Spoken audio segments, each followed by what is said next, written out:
how to change Wix template without losing content.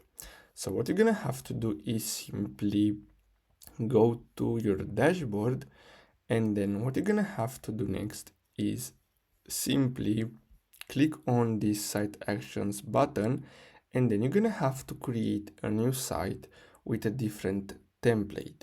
Then what you're gonna have to do is simply transfer the content that you want from the previous template to the new site.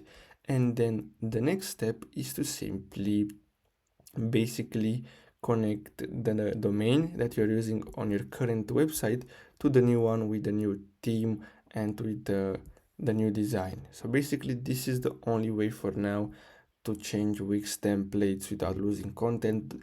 There is no other way other than this. So you're gonna have to simply create the new site with a new template and then simply transfer the content from the current one to that one, and then simply change the domain from the current one to the new one, and basically that's it.